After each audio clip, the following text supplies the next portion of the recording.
All right, welcome back. It's still the Bonfire Breakfast, and I tell you, now we are looking at COVID-19 lockdown, keeping the kids educated. Kemi, what do you have to say about that? Yeah, I really want to appreciate the Lagos State government because they've tried to send notice to people, send notice to media organizations to do more of educational programs for children so that they can stay at home. It's just that it's unfortunate that this lockdown would cost a whole lot of things to them. Telling you, because to they the know children. that these children are very, very smart. So many The of them are smart smart. kids, yeah. And they know the All time of them. where, and they know the time where they vacate school. They know the time where they don't vacate school. So, and they know that this period is not actually the time to be at home. And imagine these children that have been going to school and then coming back home and staying for long, which adults were even complaining. I'm telling you. Not to talk of the children. And you know, at times when there is holiday like this, we get a lesson teacher for them. They But now you can't even do that. Because even lesson teacher will not come to your house. Tessie, you're right. They will not. Absolutely. So the children are on their own this holiday. If the Absolutely. parents are busy, but some parents are home as well. If they can take care of the children by educating them on so many things, enlightening them on so many things. You know, I saw a post on social media that said parents are crying, people are crying that the children I'm telling are you, not because going psychologically, to school. It's going to affect them. it's affecting the students. Because we don't even know when this lockdown is going to be over.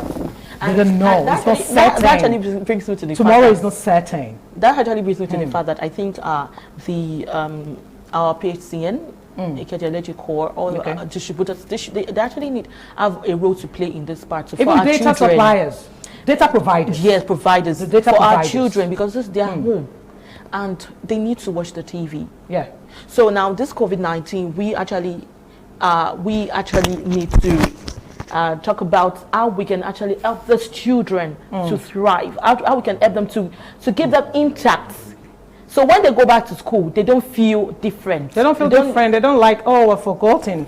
Definitely. I've forgotten this formula. I've forgotten this formula. So, like my first daughter, there was a day she didn't go to school, and you know, she's brilliant. Let me say she's brilliant. Thank God she's brilliant. Yeah. Good. You know, this day she didn't go to school. She wasn't feeling fine, and I told her, Toby, don't go to school today because you are down. Do you know what she told me? She said, Mom, if I'm not there when they are teaching them the formula to that mathematics, I'm not going to get it. imagine, there's so many, there are different ways. And I just children looked at her assimilate. and I was like, wow, if you're not there, if they teach them the formula, you're not going. She said she's not going to get it. She can said, Mom, imagine. that is how I learn. So imagine- I have to be there when they're being taught. Thank you. And do you know the funniest part about this thing is when those children resume, you know, now they're lagging behind They're in lagging. terms of curriculum. Yeah. And when they resume, most teachers, Are they even going to all be in rushed? the name I of, can't thank you, imagine. all What in are the they going name to of do? trying to meet up with the curriculum, With the syllabus. Thank you. They tend to rush the children, and most of them Won't pick don't up. have the capability No. to actually pick up things Some like people that. don't learn fast. They don't learn fast. So Yeah. I think it's high time we actually talk about this and how we can actually make this work. And I think that's why we have someone in the studio here this morning with us who is going to do Mr. justice to that. Mr. Akin Salami. You're welcome. The creator is the creator of Mobile Classroom. Yeah, you know, it's they've been actually doing that cool. before even the lockdown, before the COVID-19, right? So now it's high time you guys put this into your. We put it into, we now need it now. I think we now need the Mobile Classroom now. You know, we are people like, if something does not happen, we don't take it serious. Yes. That is, I think the normal Nigerians, if we don't see a serious our evidence, mentality. That's our mentality. We don't Even take the it Bible serious. says It's that not if our you don't fault. see miracle, we won't believe. We So won't right believe, now, so- if this didn't happen, we want to take some measures. Well, that is very, very fantastic. Okay. So can you do a proper introduction of yourself? Yeah, my name is Akin Okay. Adiola Salami. Okay. I am the initiator of Mobile Classroom. Okay. Oh, Mobile Classroom is an application. okay. It's a platform that can be accessed through app and web. Okay. So students are just meant to download this application and find their classroom right beside them. That's good. That is why it is mobile. Okay. It's a classroom So they when you can say- sleep with. Oh, It's a classroom they can work with.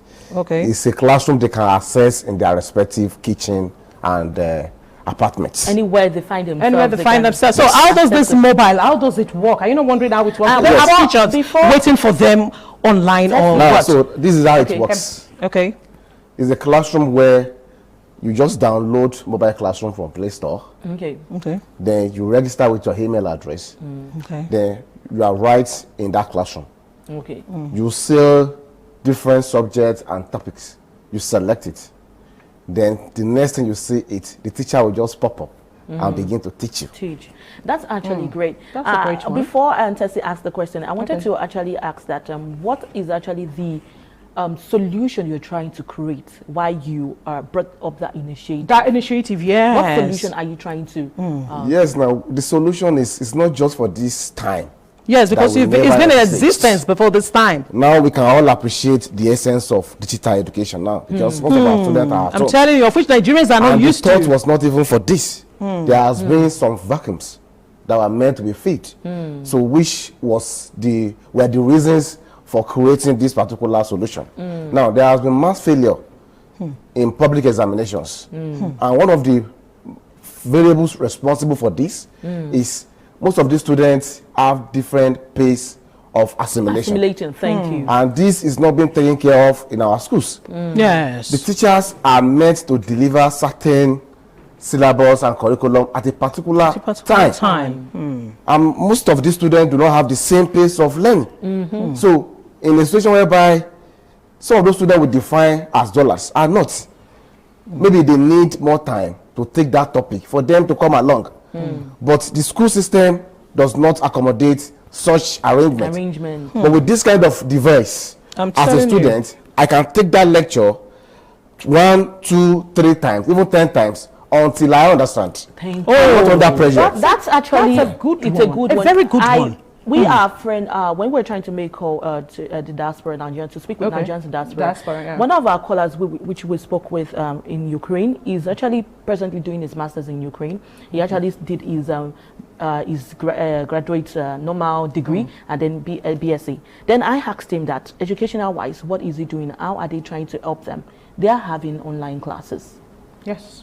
Every If one some of them. people from Nigeria, yeah, they take online classes over there. So right now, people presently, lecture they online. have online classes. So after the pandemic, they can still continue their Exactly, syllabus. exactly. I think it's high time Nigeria actually work on that fact. We need to work on our digital education. Digital education. Just like you said. Yes, we need to work on it. I think this is not new in other part of the world. But in this part of this the world, new. in Nigeria, for instance, we are just trying to embrace that. Yeah. And even this mobile classroom is not just coming up. It has been It's there been its before now, existence. going to like 9 months now. 9 So months our now. people, That's great. they are always reluctant to change. But now, not until this period when they say that, okay, now our children are at home. And they need to continue to access their classes. So how do they do it? They now begin to realize, okay, this is thing very important. It's very important. It's very important. All right, I would like to ask you a question about that. You know, data in this part of the world is kind of difficult somehow. It's kind of expensive. It's kind of and on the even when you eyesight. get it, And you know, with it mobile- exhausts. you understand, Heli. just before you know it is gone, you just see 243 megabyte remaining. The next 10 minutes, you say 1 MB remain, 1 So how gigabyte did you remaining. try to tackle that No, what situation? we have done, I think in Nigeria, we understand the financial strength of our people. Of a paper, And okay. we know how much data is consuming from us. fair, yeah. So we have actually put this into consideration Okay. while we are building this application. So is it data friendly? So like on mobile classroom now, there is something we call playlist. Okay. That if you watch a particular lecture once, And you want it saved. that lecture will automatically save in that playlist. Playlist, I get. So from that playlist, you can watch it so many times So on. offline without using data again. So That's that is okay. how far we have gone, and that is the best we can do for now. So if there's any means to improve on that, we can always do You that. can always do that. But we have So- been able to manage the data usage. All right. All right. So what subjects are being taught on the mobile classroom? No, mobile classroom, like we have actually started from senior secondary school. Commercial students and we have art students as well. Like, So for secondary mobile school, classroom primary now. I think what we should ask first is, Okay. sorry, Is it secondary school as the people that the beneficiaries of this class rooms, this Mobile classrooms, classroom. is it from primary to secondary, Secondary? or just primary? Or No, it just actually secondary? started from senior secondary school. Okay, SS1. SS for the Not even SS. primary. Not But primary we have for and professional like ICANN, CIPM is there. okay. International exam like IELTS, GMAT, TOEFL are also there. Okay. So we actually started from the senior secondary school category. Okay. And we have lecture and we have past questions. Okay. Like Okay. let's say for instance that I want to study mathematics, I'll see mathematics lecture and I'll see mathematics past question, right? Past question. So anyone I want to study, I click on it and I see the available topics. So I'm at the liberty to select the topic I actually want to study at a particular time. So it is very free very seamless and very flexible. And during this period of COVID-19, you know, most of our parents do not have extra budget to cater for extra lesson, or in fact the teacher cannot even access their home. Everybody is scared. So what we have done is that we have declared mobile classroom app platform free for this period, so that most of the parents, most of the students can access. I think this is one of our own way of being socially responsible at this time, which we feel our people will appreciate and been able to reciprocate same gesture aftermath of this COVID-19. So what has been the challenges so far?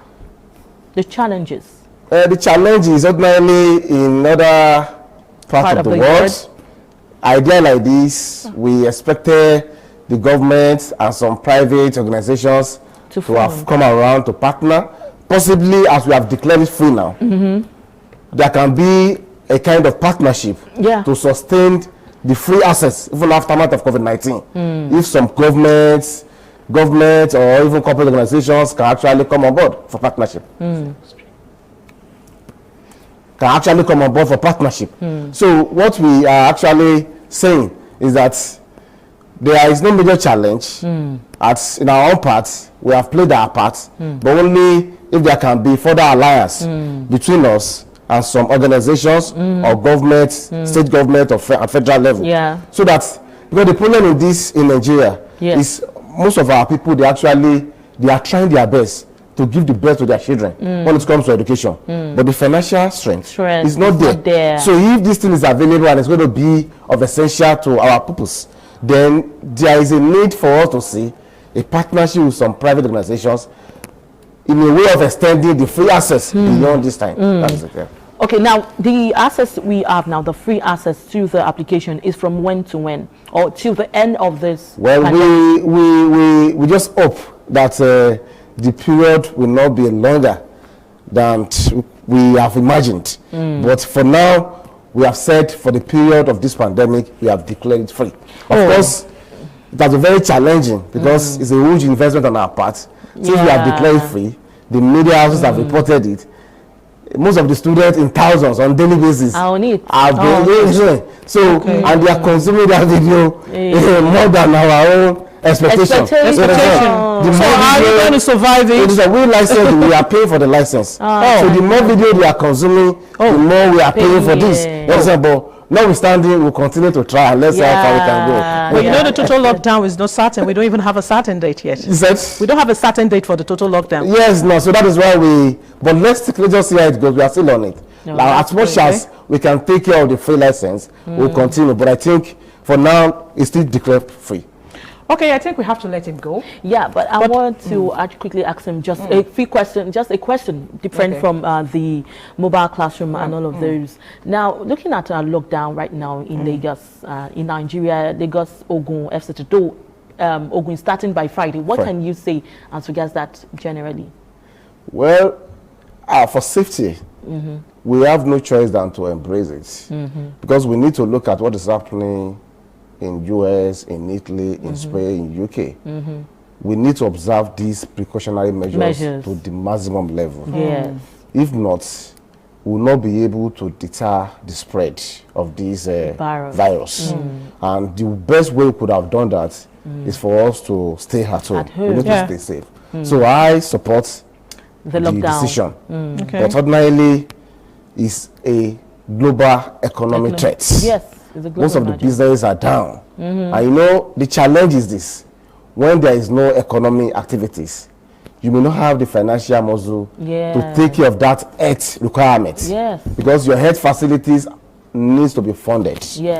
And you can only fund them when there are commercial activities. So the businesses now, for instance, are shut down. So to get to a level that will need more fund to fund the health system in order to take care of the affected ones.